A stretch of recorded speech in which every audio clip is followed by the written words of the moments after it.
Conspiración en el Kremlin.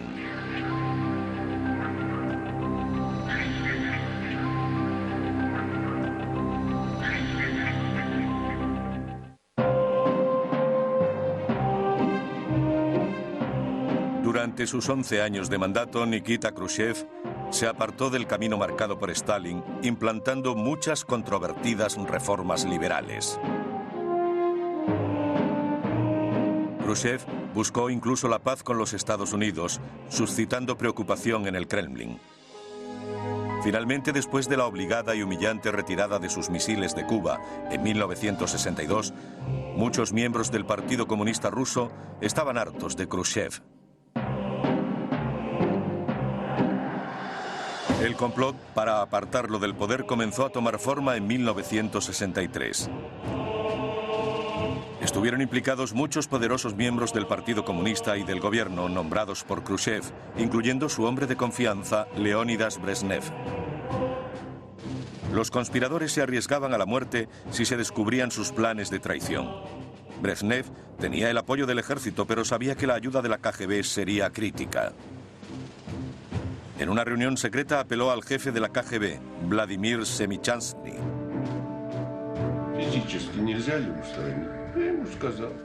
Brezhnev me preguntó si nos podíamos desembarazar físicamente de Khrushchev.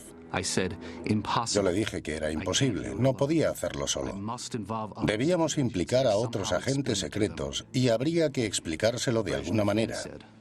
Brezhnev me preguntó entonces si podríamos arrestarle. Yo le dije, Leónidas, si quieres que participe la KGB, debe dar la orden el partido. Si no, no lo haré. Y nunca volvió a hablar conmigo del tema.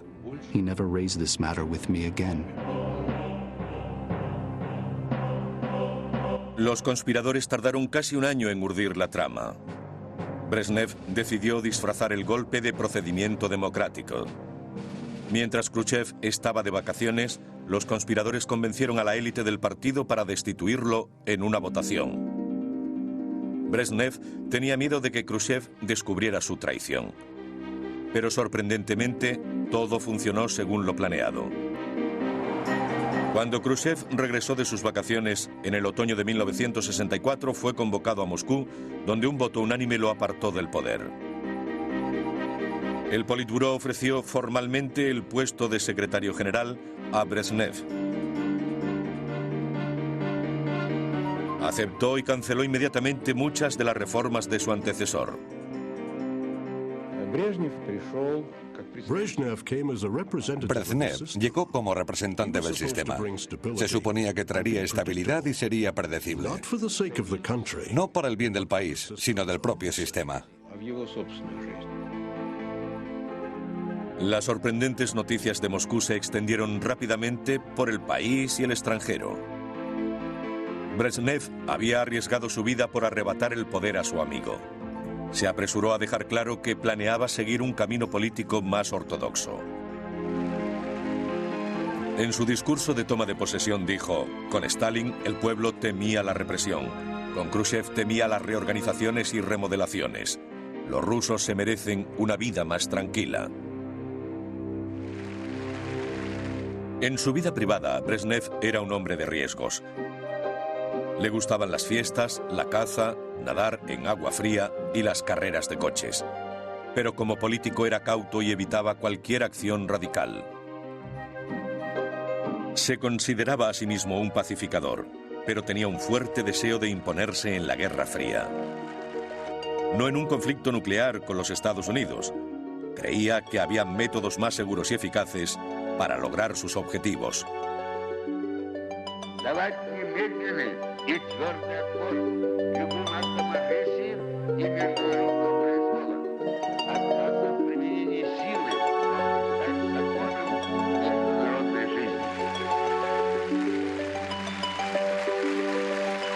Brezhnev creía en el concepto de distensión, por el cual las dos superpotencias mundiales intentarían reducir la amenaza del conflicto mientras continuaban discrepando.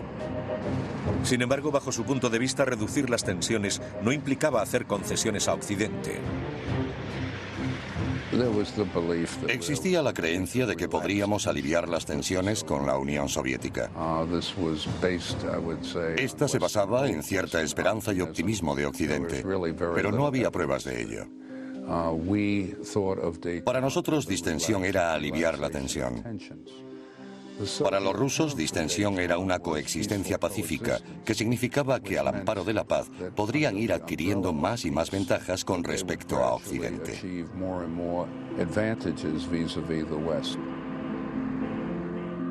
Aunque Brezhnev parecía buscar la paz, trabajaba entre bastidores para aumentar drásticamente el poder del ejército ruso y el arsenal nuclear del país. También apoyó innumerables revoluciones en todo el mundo y no dudó en enviar a sus propios soldados a la batalla. Pero en estos intentos militares de conseguir la igualdad con Occidente, puso en peligro el sistema al que había dedicado toda su vida.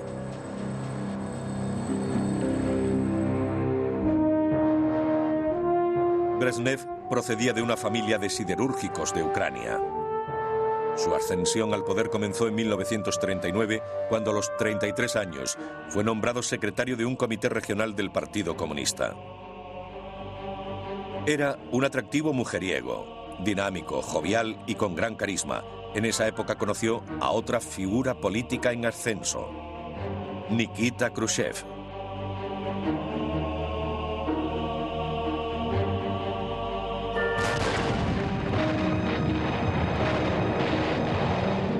Cuando estalló la Segunda Guerra Mundial, Brezhnev era un experimentado funcionario del partido.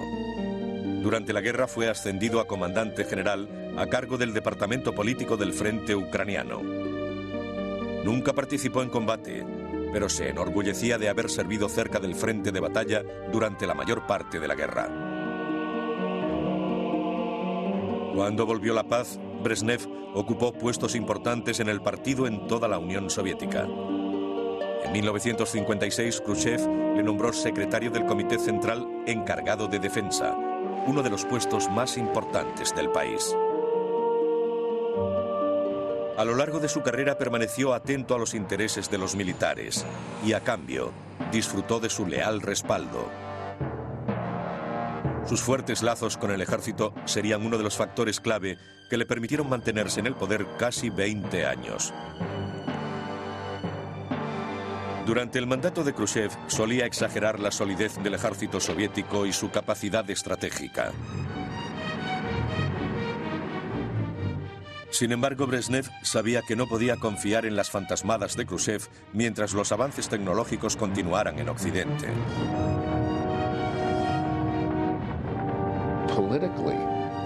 Políticamente competían con nosotros, pero militarmente les llevábamos ventaja. Además, sabían que con la nueva agencia de inteligencia, nosotros sabíamos exactamente lo que tenían. Era mejor que tuvieran algo real en vez de fingirlo. Brezhnev lanzó una campaña de propaganda del ejército soviético y, en particular, de las fuerzas estratégicas rusas.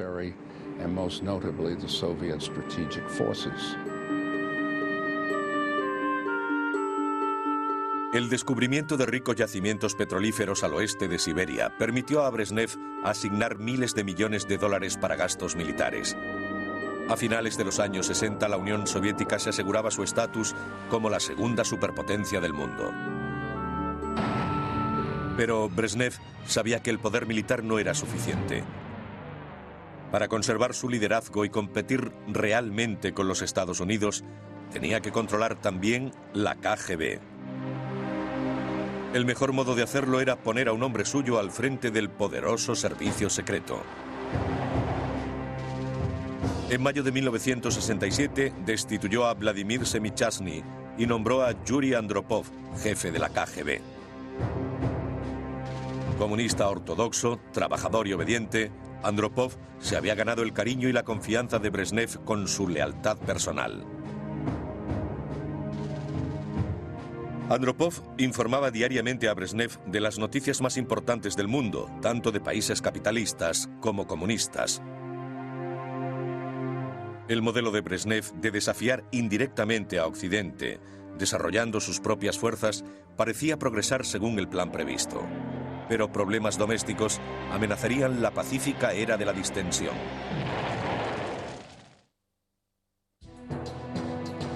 Aunque Khrushchev aprobó muchas reformas liberales en la Unión Soviética, era temido en toda la Europa del Este por haber aplastado una revuelta en Hungría. Brezhnev había iniciado progresivas reformas económicas en estos países a mediados de los años 60.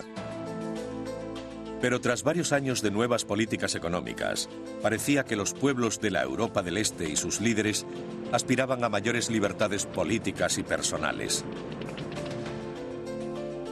A principios de 1968, agentes secretos alertaron a la KGB de un creciente sentimiento antisoviético en Checoslovaquia, advirtiendo de una posible escisión. La KGB denunció que la CIA norteamericana y otros servicios secretos de la OTAN habían orquestado las manifestaciones en Checoslovaquia.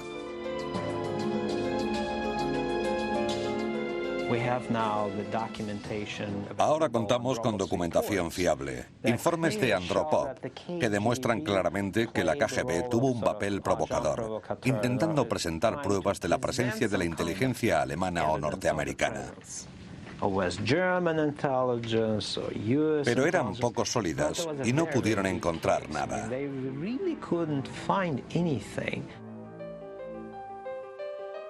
Para justificar la intervención soviética, la KGB comenzó a falsificar pruebas de la militancia checa.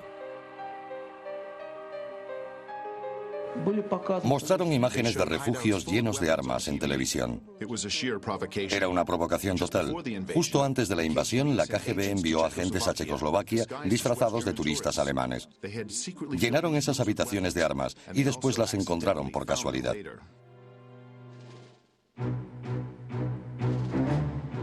En realidad, el gobierno checo y su líder, Alexander Dubček, solo exigían reformas políticas y económicas basadas en una forma más humana de socialismo. Los checos apoyaban las nuevas políticas de Dubček, que incluían prensa libre y democracia limitada. La situación política seguía siendo incierta, pero los checos experimentaron la sensación de libertad a principios de 1968, lo que se llamó la Primavera de Praga.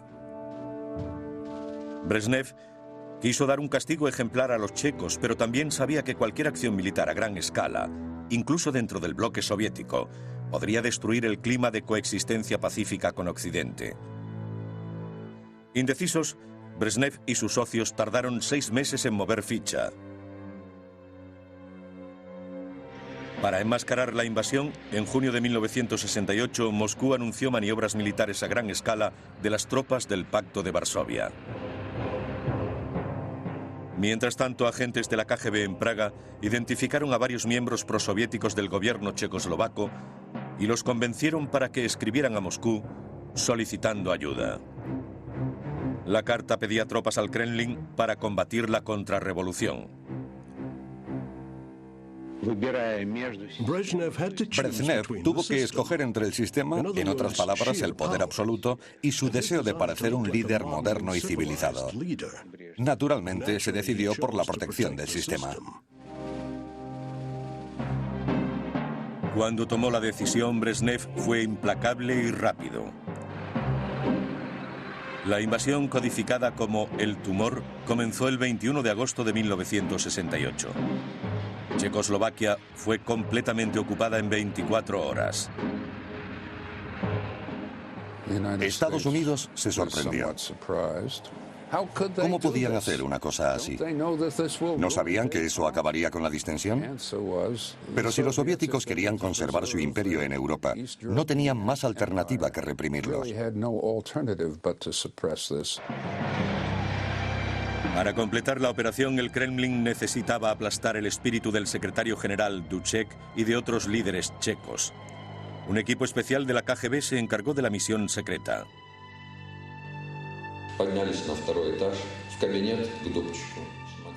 Subimos al segundo piso, donde estaba el despacho de Dubček. Estaba sentado de espaldas a la ventana. Le dije que le esperaban en la embajada soviética y que podía llevarse con él a quien quisiera. Pero la discusión en la embajada no llevó a ninguna parte. Entonces, se tomó la decisión de que nuestros camaradas checos fueran llevados a Moscú.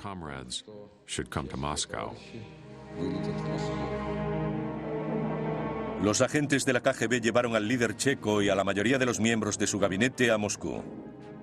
El Kremlin disfrazó la situación de visita oficial. En Moscú, algunos checos fueron privados de sueño y sometidos a implacables interrogatorios. Dubček permaneció en el poder, pero su gobierno no volvió a abogar por un nuevo tipo de socialismo liberal. Con el bloque del Este bajo firme control, la intención de Brezhnev era centrarse en la Guerra Fría con Occidente. Pero se sorprendió al descubrir que su siguiente desafío provenía de un aliado, la China comunista. El conflicto de Brezhnev con China era de naturaleza geoestratégica. Ni los soviéticos ni los chinos podían desafiar a los americanos en un enfrentamiento abierto, por lo que tenían que competir en otra esfera, el tercer mundo. Pero unos y otros se disputaban la misma influencia en esta zona. Esa fue la razón del conflicto. Las disputas territoriales entre vecinos empeoraban la competencia por la supremacía comunista en el tercer mundo. Durante los años 60 ocurrieron miles de pequeños choques armados. En 1969, las fuerzas rusas de la zona se incrementaron de 200.000 soldados a 1 millón. Sin embargo, en Occidente se preguntaban si había alguna razón oculta. Estados Unidos siempre los consideró un bloque, incluso mucho después de que soviéticos y chinos se amenazaran mutuamente. Hubo muchos que siguieron pensando que aquello no era más que una farsa para engañar a Occidente. La isla de Damansky, Senbao para los chinos, se convirtió en el punto álgido de estas escaramuzas. La isla tiene algo más de 2 kilómetros de largo y 800 metros de ancho. Se asienta en medio del río Ussuri, frontera entre la China nororiental y el extremo oriente ruso. La propiedad de la isla se había disputado durante siglos, pero en 1969 estaba deshabitada. El 2 de marzo los chinos la ocuparon con 30 soldados. Los soviéticos lo consideraron una violación de su frontera y enviaron una patrulla de reconocimiento. Comenzó un tiroteo en la isla en el que murieron más de 20 soldados rusos. Los soviéticos afirmaron que su patrulla había sufrido una emboscada y Brezhnev aprobó una feroz respuesta que se hizo realidad 13 días después. Artillería y cohetes arrasaron la isla y devastaron varios kilómetros de territorio chino a lo largo de la frontera, matando a cientos de soldados. Aunque los chinos afirmaron haber causado un gran número de bajas durante la batalla, el temor les persiguió durante las siguientes 2 décadas. En 1969 cesaron los choques en la frontera chino-soviética, a pesar de que continuaba la tensión entre rivales comunistas. Sin embargo, hubo muchos acontecimientos críticos durante la Guerra Fría que galvanizaron a la Unión Soviética y a China, entre ellos el conflicto americano en Vietnam. Desde mediados de los años 60, 500.000 de soldados norteamericanos habían sufrido grandes pérdidas en Vietnam del Sur. Brezhnev decidió enviar las armas más novedosas, equipo militar y cientos de asesores al norte para debilitar a los Estados Unidos. Los soviéticos entrenaron pilotos y unidades antiaéreas. Los chinos también proporcionaron armas y material bélico. Lo más útil que hicieron los soviéticos, además de proporcionarle la mayoría del arsenal a los norvietnamitas, fue equiparlos con misiles SAM. Eso nos dificultó mucho las operaciones contra Vietnam del Norte.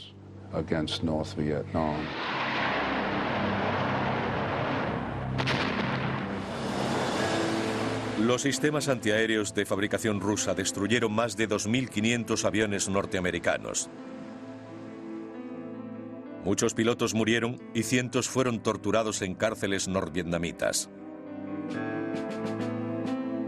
Varios golpes de la inteligencia soviética en los Estados Unidos también ayudaron a Vietnam del Norte.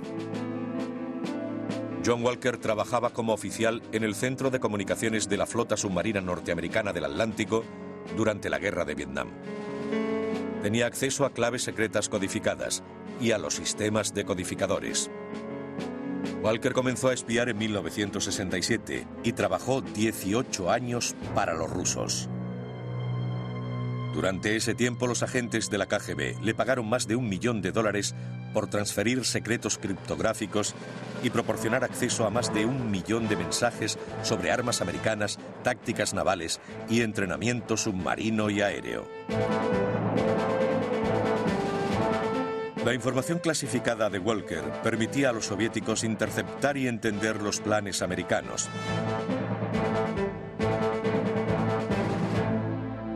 Después se la pasaban a los vietnamitas. Pesqueros rusos con equipos de escucha en la costa de Vietnam también informaban del rumbo de los bombarderos americanos. El jefe de la CIA en Saigón se dio cuenta de que los norvietnamitas conocían con antelación los inminentes bombardeos. Incluso cuando los ataques aéreos eran desviados a objetivos secundarios, el enemigo lo sabía con antelación. Esta información redujo la efectividad de los ataques norteamericanos. La CIA nunca descubrió el problema durante la guerra. A pesar de la valiosa ayuda de la KGB, la actitud norvietnamita hacia la Unión Soviética era un tanto misteriosa. Las relaciones entre la inteligencia vietnamita y la soviética eran muy tensas y difíciles. Los vietnamitas se negaban a cooperar. Por ejemplo, cuando la KGB pidió ver los restos de un avión americano derribado, los vietnamitas dijeron no poder encontrarlo. Suspendimos la entrega de armas. Entonces localizaron rápidamente el avión y pudimos verlo.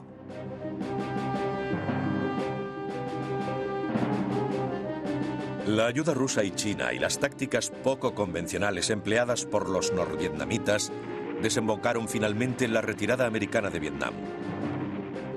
Brezhnev había logrado agotar temporalmente los recursos norteamericanos, disuadiendo a Estados Unidos de oponerse a la expansión comunista en el sureste asiático. También había demostrado a otros países el valor de alinearse con la Unión Soviética. Sin embargo, la estrategia de Brezhnev no fue tan afortunada en otras zonas del mundo.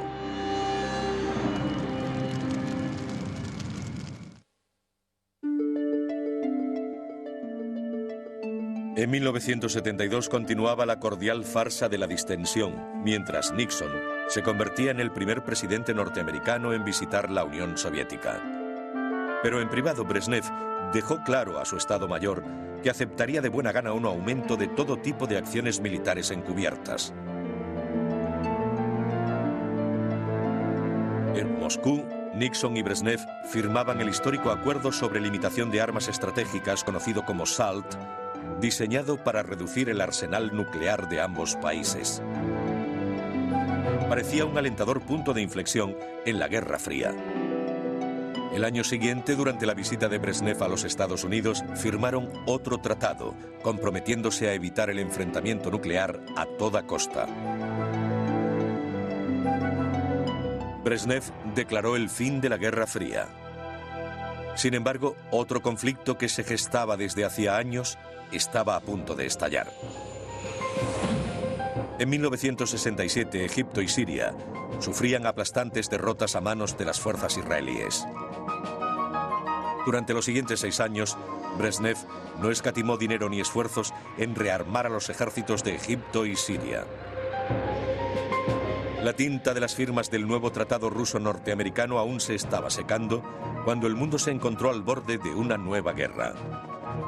Brezhnev deseaba la victoria árabe sobre Israel como medio de reducir la influencia estadounidense en Oriente Próximo. El 6 de octubre de 1973, en la fiesta judía del Yom Kippur, Egipto y Siria lanzaron un ataque sorpresa sobre Israel para recuperar el territorio perdido en 1967 y otros conflictos previos. Moscú negó cualquier intervención, pero documentos recientemente desclasificados dicen lo contrario. Días antes del ataque, un informe de la KGB advertía a los líderes egipcios de una concentración militar israelí en la frontera, interpretándolo como señal de un inminente ataque. El informe de la KGB fue una provocación deliberada o simple inexactitud, pues parece que Israel no tuvo intención de atacar. La advertencia de la KGB justificaba la versión egipcia. El suyo no era un acto de agresión, sino un ataque preventivo. Al inicio, la ofensiva árabe tuvo mucho éxito.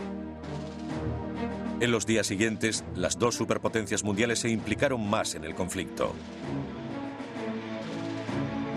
Cuando estalló la guerra, las primeras operaciones de reabastecimiento fueron obra de la Unión Soviética. Los Estados Unidos se habían mostrado remisos a participar en estas operaciones. Pero entonces los soviéticos empezaron a reabastecer a sus clientes y Estados Unidos respondió. Nuestro objetivo era mantenerlos fuera de Oriente Próximo.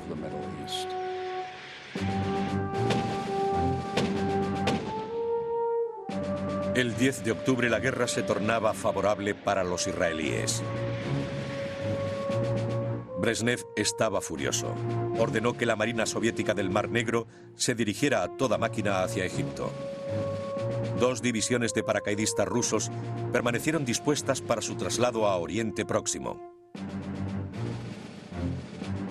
En respuesta, el presidente Nixon anunció la alerta roja global para las tropas norteamericanas. La distensión volvía a estar a punto de hundirse. Cuando los israelíes dominaron la situación, Brezhnev ordenó detener el despliegue de las fuerzas soviéticas. A pesar de su deseo de reducir la influencia americana en la zona, no podía arriesgarse a un enfrentamiento abierto con los Estados Unidos. El 25 de octubre terminó la guerra. Las naciones árabes recuperaron solo una pequeña parte del territorio que esperaban recobrar. En agosto de 1975 hubo un nuevo intento de distensión. Brezhnev, el presidente norteamericano Gerald Ford y los líderes de 30 países europeos se reunieron en la capital de Finlandia para firmar los Acuerdos de Helsinki. Promovían una resolución pacífica de los conflictos y respeto a las fronteras internacionales e iniciativas económicas y de derechos humanos en toda Europa.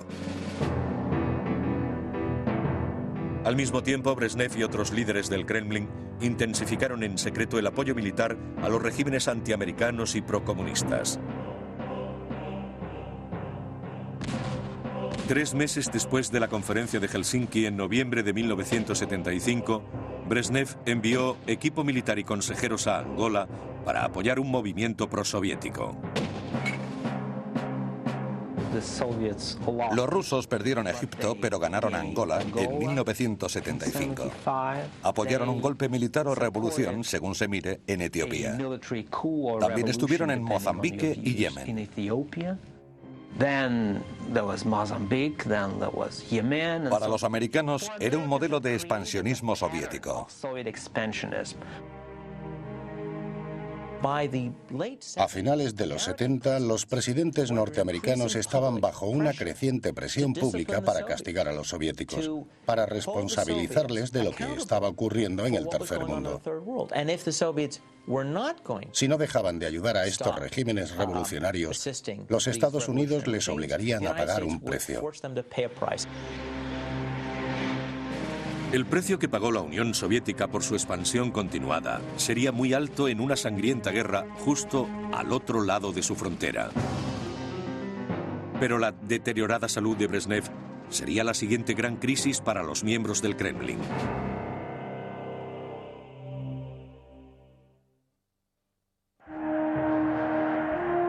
A finales de los años 70, el secreto soviético más celosamente guardado no tenía nada que ver con el arsenal nuclear o con operaciones militares encubiertas.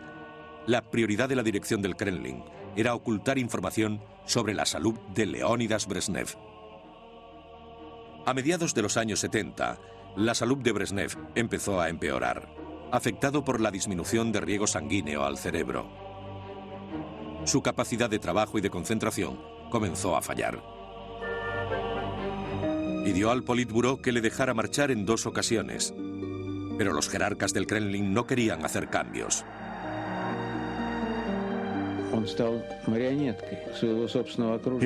Se convirtió en una marioneta en manos de su círculo de allegados.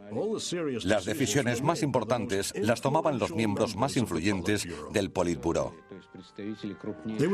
Usaron a Brezhnev como símbolo, o mejor, como hombre de paja.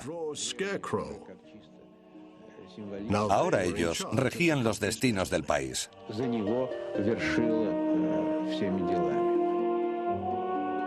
Los principales agentes del poder eran el jefe militar Dmitry Ustinov, el director de la KGB Yuri Andropov y el ministro de Asuntos Exteriores Andrei Gromyko.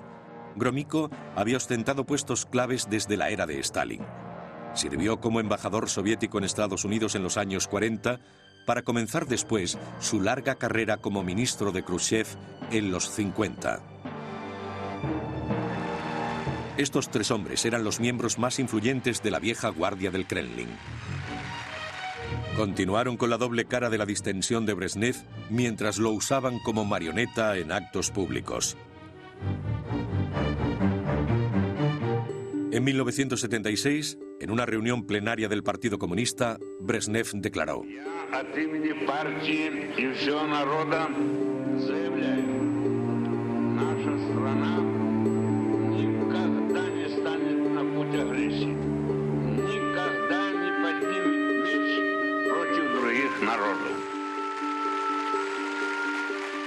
Pocos años después, las tropas rusas se preparaban para invadir la vecina Afganistán.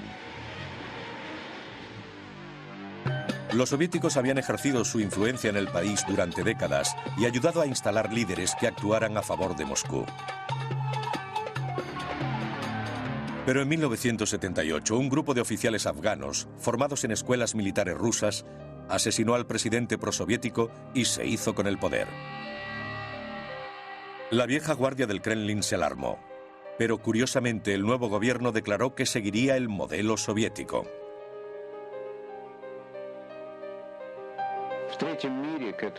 No solo Afganistán, sino todo el tercer mundo había descubierto el punto débil del gobierno soviético. Sabían que en cuanto un país proclamara que iba a seguir la línea socialista, tendría garantizado dinero y armas. En 1979, Hafizullah Amin, licenciado en la Universidad de Columbia, se convirtió en presidente de Afganistán. El nuevo líder de la revolución afgana intentó desesperadamente convencer a los soviéticos de su lealtad. Amin solicitó al Kremlin el envío de tropas rusas, alegando necesitar ayuda para defender su nuevo régimen prosoviético de la oposición, los muyahidines.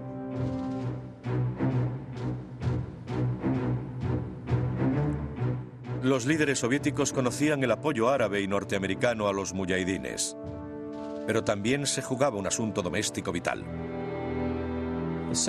El nacionalismo, en este sentido, era visto como un fundamentalismo islámico o de identidad musulmana. La lucha por la autoafirmación musulmana. Y vieron el problema afgano como un modo de decirles a las élites musulmanas de la Unión Soviética: ya es suficiente. Mientras la vieja guardia de Brezhnev sopesaba la situación, el jefe de la KGB, Andropov, recibía una información secreta sobre el nuevo líder de Afganistán que añadía misterio al asunto. Recibió informes de un jefe local de la KGB que básicamente decían que Amin intentaba abrir contactos con los americanos, que podría pasarse a su bando y que ellos perderían Afganistán. Andropov decidió asegurarse y sugirió desembarazarse de Hafizullah Amin. La decisión estaba tomada. Las insistentes peticiones de Amin a Brezhnev sobre la intervención militar fueron una útil excusa para la invasión soviética. Su destino estaba escrito. El día de Navidad de 1979, las tropas soviéticas entraban en Afganistán. La era de la distensión había terminado. Analistas americanos predijeron que la guerra en Afganistán arrastraría a Moscú a un Vietnam ruso. La primera misión secreta de la guerra la llevaron a cabo dos unidades especiales de la KGB, Alfa y Wimpel. Debían eliminar a Amin. 2 días después, Alfa y Wimpel tomaban por asalto la residencia del líder afgano en la capital, Kabul.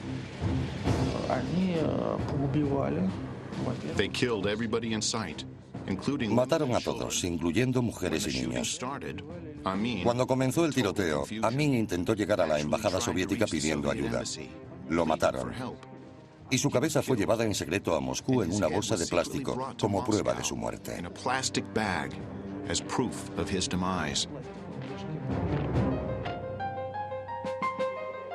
El asesinato de Amin fue uno de los pocos éxitos soviéticos en los 10 años de guerra. Los 100.000 soldados soviéticos y todos sus aviones, tanques y artillería pesada no lograron aplastar la resistencia. La vieja guardia del Kremlin se dio cuenta del terrible error en cuestión de meses. En un insólito momento de lucidez, Brezhnev increpó a Andropov: «Tú me has arrastrado hasta este indecente asunto». Los líderes soviéticos estaban atrapados.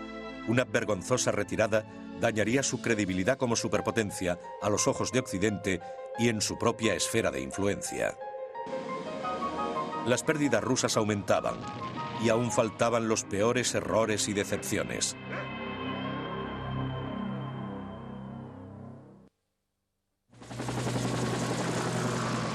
En 1980, un año después de que la Unión Soviética se implicara en la guerra en Afganistán, Ronald Reagan era elegido presidente de los Estados Unidos. Adoptó una postura más firme contra el comunismo que su predecesor Jimmy Carter. Reagan aumentó el gasto militar y llamó a la Unión Soviética el imperio del mal. Aunque el mundo lo ignoraba, la enfermedad de Brezhnev lo había reducido a actuar como mero portavoz de la vieja guardia del Kremlin. Yuri Andropov, jefe de la KGB, encabezó la reacción del aparato ante la nueva amenaza del fuerte anticomunismo de Reagan. A principios de los 80, Andropov estaba convencido de que serían atacados por los Estados Unidos o la OTAN. La KGB lanzó una costosa operación a largo plazo. Cada semana, todas las bases de espías debían responder a una interminable lista de preguntas como: ¿están adquiriendo los hospitales americanos unidades extra de sangre? ¿Se encienden por la noche las ventanas del cuartel general de la OTAN? Y cosas así. Estas exhaustivas medidas soviéticas, unidas a la costosa guerra en Afganistán y la continua carrera armamentista con Occidente, comenzaron a consumir gravemente los recursos económicos del imperio. La vieja guardia también tenía problemas a la hora de ocultar la enfermedad de Brezhnev. En 1980 estaba senil. Un día Brezhnev decidió condecorar a la estrella de la televisión soviética de su programa favorito con el galardón militar más importante del país, Héroe de la Unión Soviética. El actor Vyacheslav Tikhonov había interpretado a un espía ruso en Alemania durante la Segunda Guerra Mundial. Pero Brezhnev creía que el actor era realmente espía. Sus asesores le convencieron de que le concediera un galardón no militar.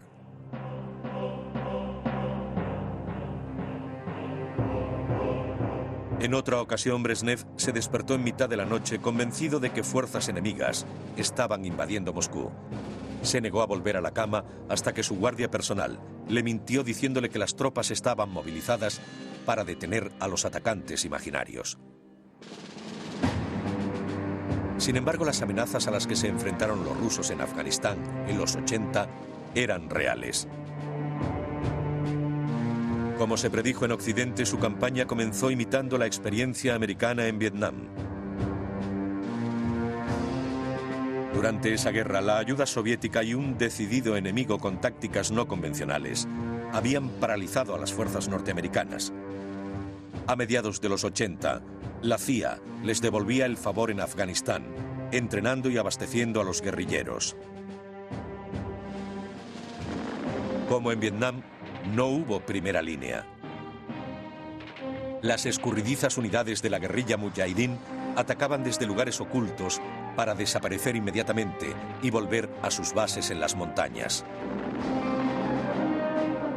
Los misiles Stinger, de fabricación norteamericana, acabaron con numerosos tanques, helicópteros y vehículos rusos.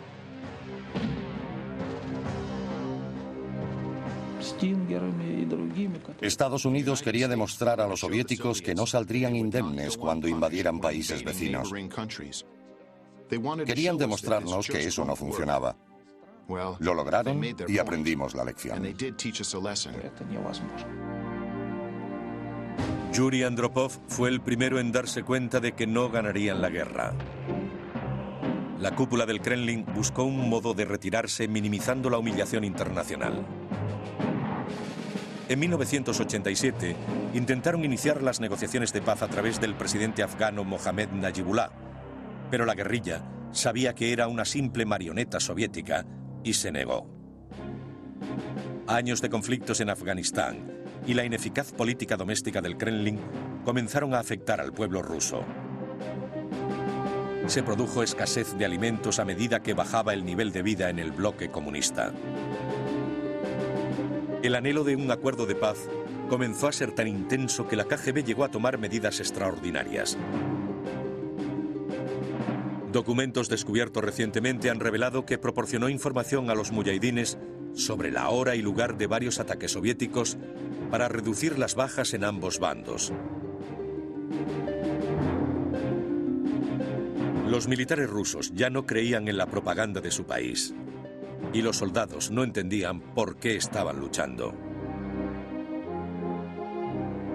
Finalmente, en abril de 1988, Moscú empezó a retirar sus tropas de Afganistán. Para entonces, ya habían muerto más de 1 millón de afganos, la mayoría civiles. Rusia dio una cifra oficial de 15.000 bajas, pero en realidad ascendió a más de 50.000. El último soldado soviético abandonó Afganistán en 1989. Leónidas Brezhnev no tuvo que soportar la mayoría de este desastroso conflicto. Murió de un ataque al corazón el 10 de noviembre de 1982. Sus 18 años de mandato le concedieron el honor de ser enterrado en la Plaza Roja. Sin embargo, la política de Brezhnev hizo más por arruinar la Unión Soviética que la de cualquier otro líder.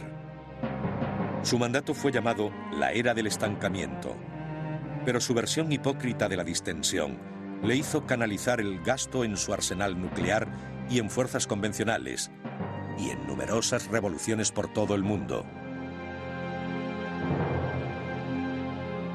Esta política, seguida por la vieja guardia del Kremlin a la muerte de Brezhnev, agotó finalmente los recursos del bloque comunista. Al final, su política de la Guerra Fría dejó al Imperio Soviético incapaz de alimentar a su pueblo. Menos de una década después del fin del régimen de Brezhnev, el sistema soviético se desmoronó.